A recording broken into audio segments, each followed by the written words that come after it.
¿Y si te dijera que el mismo hombre que impuso las sanciones más duras contra Nicolás Maduro acaba de afirmar que en 2020 existió un complot para beneficiarlo? Esa es, en esencia, la acusación que ha lanzado Donald Trump. Y no es una frase suelta que se lleva el viento.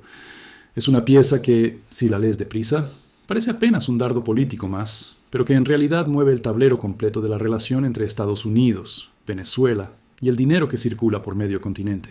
Porque cuando el político que convirtió a Caracas en enemigo número uno dice que alguien jugó para mantener a Maduro en el poder, lo que se pone en juego no es solo un relato, es el petróleo, es el dólar y es el futuro inmediato de millones de personas que ya viven cada día las consecuencias de ese tablero.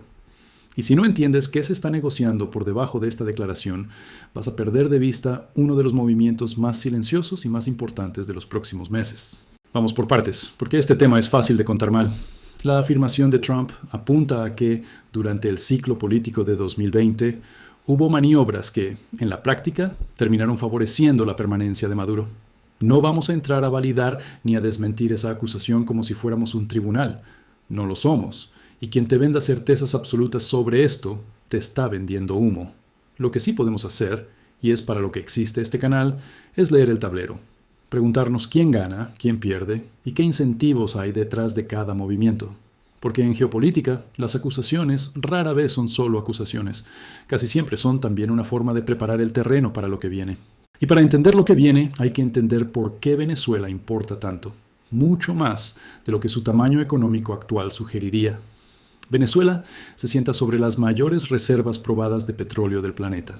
No las mayores en producción, ojo, eso es clave. Las mayores en reservas. Es un país que, en teoría, tendría que ser rico y que, sin embargo, protagonizó uno de los colapsos económicos más brutales que se han visto fuera de una guerra.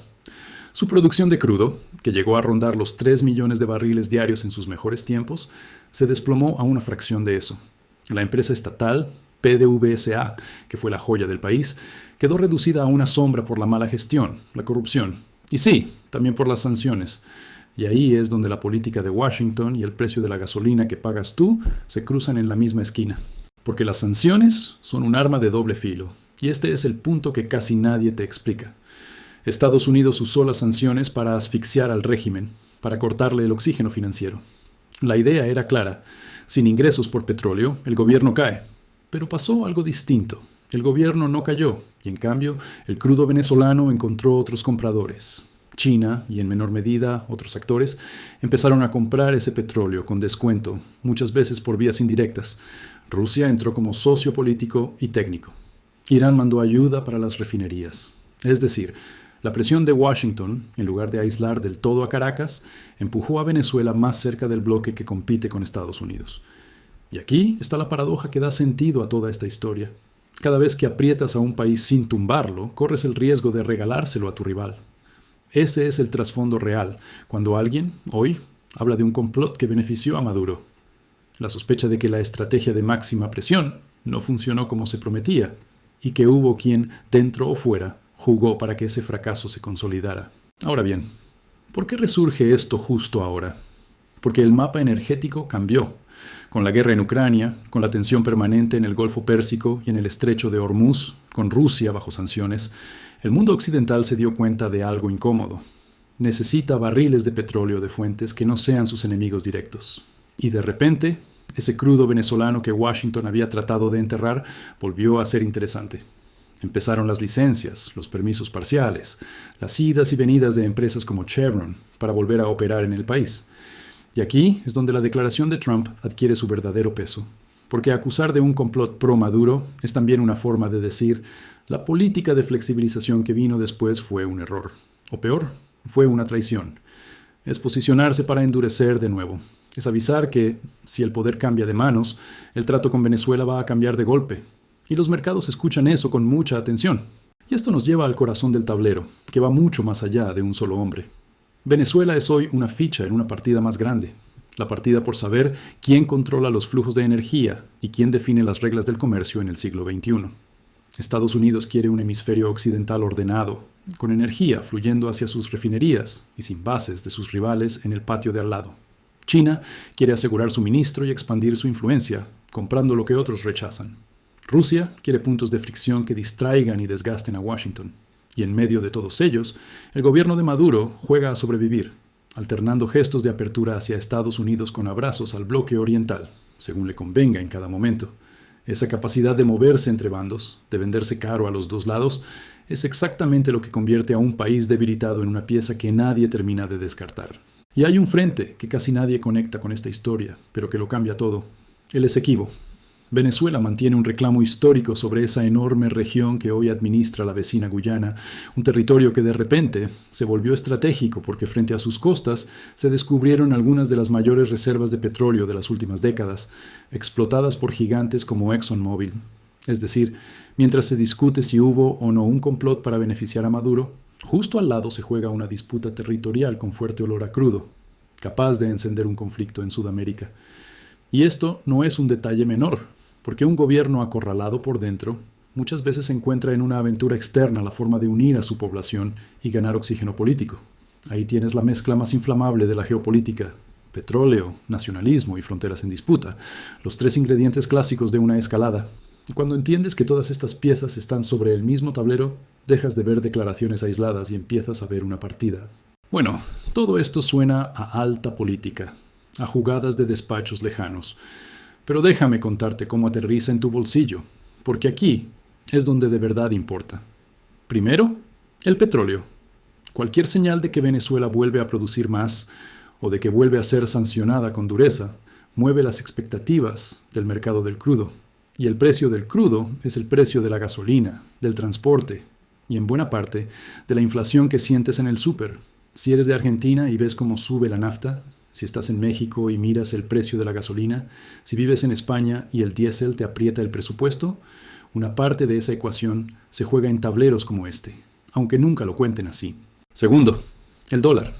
Venezuela es el ejemplo más extremo de lo que pasa cuando una moneda nacional se desintegra. El bolívar vivió una hiperinflación que hizo que la gente dejara de usarlo y empezara a operar de facto en dólares dentro de su propio país. Esa dolarización informal es una lección durísima. Cuando la confianza en el dinero local se rompe, la gente corre hacia el dólar como refugio, porque no hay alternativa a la mano. Y esto no es solo venezolano. Es un patrón que se repite en distinto grado en buena parte de América Latina cada vez que la inflación se descontrola. Entender por qué pasa y cómo protegerte antes de que pase es una de las habilidades financieras más valiosas que puedes construir en esta región. Tercero, las remesas y la migración. El colapso venezolano empujó a millones de personas a cruzar fronteras, y esa diáspora hoy sostiene con remesas a las familias que se quedaron. El dinero que un venezolano manda desde Chile, desde Colombia, desde Estados Unidos o desde España es economía real, es consumo, es supervivencia. Cualquier movimiento político que estabilice o desestabilice más a Venezuela toca directamente ese flujo, y de paso toca a los países vecinos que absorbieron esa migración. Colombia, Perú, Chile, todos sienten en su economía y en su política interna el eco de lo que pasa en Caracas. Y cuarto, tus decisiones como inversor o como ahorrador. Los mercados odian la incertidumbre, y una relación tan volátil entre la mayor potencia del mundo y el país con más reservas de petróleo es incertidumbre pura. Las empresas de energía, los fondos que invierten en mercados emergentes, los bonos de la región, todos reaccionan a estas señales. No se trata de que corras a comprar o vender nada por una declaración. Se trata de entender que estas piezas se mueven, de que el ruido político casi siempre esconde un cálculo económico, y de que quien lee el tablero con calma toma mejores decisiones que quien reacciona al titular del día. Aquí está la pregunta que de verdad importa, y que casi nadie se atreve a formular en voz alta. ¿Esta acusación de complot es el primer movimiento para volver a la máxima presión sobre Venezuela, con todo lo que eso implica para el petróleo y para la región? ¿O es solo munición política que se olvidará en unas semanas? No tengo una respuesta cerrada y desconfía de quien te la dé. Lo que sí sé es que Venezuela va a seguir siendo una de las fichas más disputadas del tablero americano, precisamente porque está débil, pero es demasiado valiosa para dejarla caer en manos del rival. Y esa es, al final, la gran lección. En geopolítica, un país no importa solo por lo que es hoy, sino por lo que representa en la partida más grande. Venezuela lleva años siendo un tablero donde Estados Unidos, China y Rusia mueven sus piezas, mientras su gente paga el precio de cada jugada. Entender quién gana, quién pierde y qué se está negociando por debajo de la mesa es la única forma de no quedarte con la versión simplificada que te venden los titulares. Si este análisis te sirvió para ver el tablero completo, suscríbete al canal. Cada semana desmenuzamos un tema de geopolítica, economía y mercados para que puedas anticipar los movimientos, en lugar de solo reaccionar a ellos. Y si quieres que profundicemos en algo concreto, el futuro del petróleo venezolano, la dolarización en América Latina, o cómo proteger tus ahorros cuando la inflación aprieta, déjalo en los comentarios, porque eso me ayuda a saber qué es lo que de verdad te interesa. Nos vemos en el próximo video. Mientras tanto, sigue moviendo las piezas.